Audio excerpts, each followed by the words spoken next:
who's a specialist in the shadow economy around the world.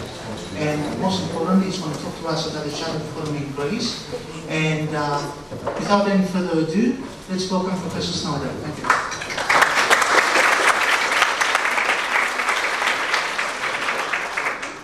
Thank you very much for the kind introduction.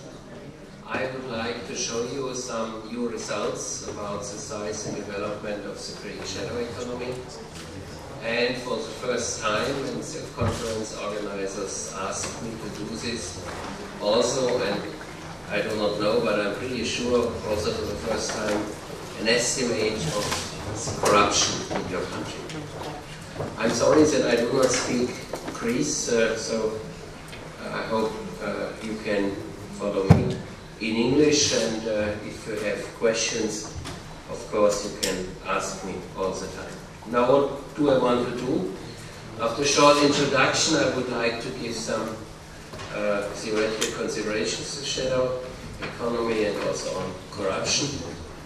Then I would show you the size of the shadow economies in your country and neighboring countries, and a bit as far as one can disaggregate results, the effects of corruption, and I will come to summary and conclusions, and I will not touch the appendix, method estimates. We can do this if you have questions, so that I will be staying in my time.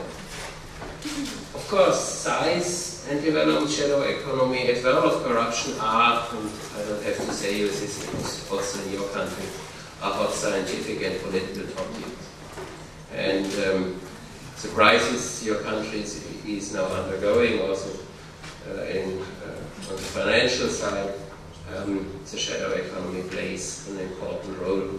Maybe also corruption, because if you have more good governance, then other things function better, and you might be able to overcome your crisis more easily in a case of little or no corruption compared to a case of a lot of corruption.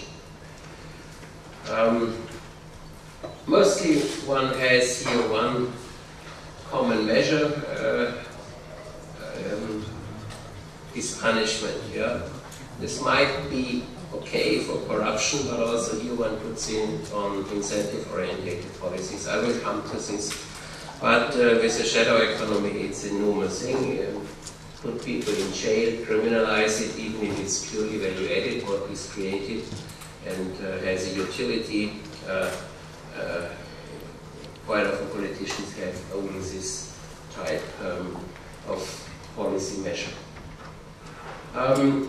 My aim is to show you a bit what I did, how I estimated it. Then, as I said already, show you the latest developments and show you also the interaction of the shadow economy with corruption, and you will see that there is some interaction and there is a lot of dispute what causes what. That picture, some are similar like last year, but not all people again here who have been here last year. What is the definition? Because if you do research on the area of shadow economy, you should start with a proper definition. This one is now also used by Eurostat and other ones. It's here includes all legal, underlined legal production and provision of goods and services that are deliberately concealed from public authorities for the following 4 reasons. And these reasons are often to avoid tax payment, social security payment, not to have met certain legal standards, minimum wages, maximum hours, working hours, safety standards, and other things. And of course, you don't have to fill out all the forms for various government agencies. So this is here the standard definition. Yeah? It's of course overlapping with this definition, so there are overlapping areas, but one tries to separate it. It's not all the time possible, but one does. Compared to underground classical crime, here as the first thing, what are the classical crime activities? we also have the informal household economy, and where a lot of goods and services are produced. Yeah? And one makes an attempt in the shadow economy not to mix up these sectors. Of course, we all know this is not normally the case. We have interactions, yeah? We have interactions with the illegal underground economy, quite often with illegal people coming from abroad. We have crime activities, yeah? In the service, entertainment sector, prostitution, which is quite often with a high crime scene, but it is a minor area, yeah? And we have the overlapping area of the informal household economy, of course, where it's fluent when it's a shadow economy starts and when it's still done in the household economy. Also, you have do it yourself, yeah. And you have neighbors help also. But also in Greece, the vast majority of shadow economy workers are part-time shadow economy workers. Are those who have a job in the official economy and work in the shadow economy. When I came down from the airport, I always talk with taxi drivers because I have a fine sense of what is going on, yeah. And he was very typical. He had his official taxi business, and in the evening he was a waiter in one of your numerous restaurants, yeah. And of course the evening job was black, yeah. And he told me in the evening I earn my money so that I can have a decent standard of living. And his brother is in the public sector. He has the same job. Public sector, the official one, in the evening, they both work in the taverna and earn their money. And they said for his brother it's even more difficult now because he had such severe cuts in his official salary. So with the increased shadow economy salaries, he just makes it like the same amount he had last year. So no wonder that the shadow economy, you will later see it is increasing in your country, because I think this is a very typical reaction. It's not something, of course, no statistical proof at all. Yeah? So that's one reason why one would urgently need your microdata to investigate this, to what extent it is true, how much people would additionally work, etc., etc.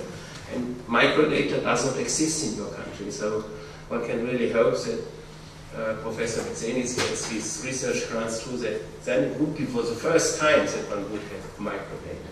Yeah?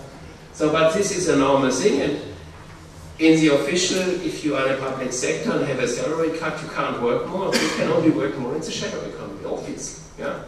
And he was telling me, luckily this year more tourists are coming because of Egypt and others, so it might work that you can earn some extra money in the shadow economy. Not in all jobs. In the construction sector, certainly not, because no one in Greece has money to build a big house. Yeah? So, but in the tourism sector, it might work. Now, corruption is commonly defined as a misuse of public power for private benefits, and I use this one from Transparency International. The term private benefits relate to receiving money or valuable assets or holidays or whatever, so that is, and public power is exercised by bureaucrats appointed to their office and by politicians. Also, you see here some systematic attempt to group things. I will not go into this because also this figure you know, and I think it is self-reading. With respect to measurement, not new things are done. What I said, in a lot of countries, also where I do research, the micro approach from questionnaires to come to macro figures is now becoming more and more popular. So is the first point here, direct procedures. Yeah.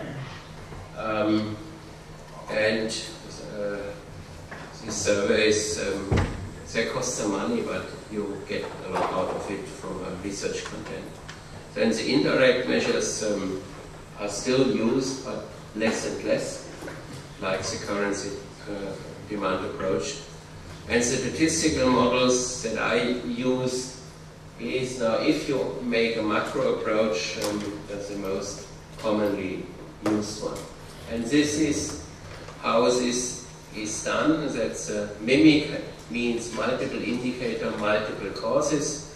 Very simple idea. You have certain causes why people work in the shadow economy: drop in official income, higher taxation. You are the best example if you look at the tax increases we had in the last 2 years, yeah, and other areas and other causes, which is reflected in certain indicators. A recession, a smaller active labor force, or higher unemployment, etc., etc. So this is the idea here, that you have a latent, unobserved variable, the shadow economy, and you have two models. You have causal effects and indicator effects. Yeah? That are the two models which are described here in these equations. Yeah?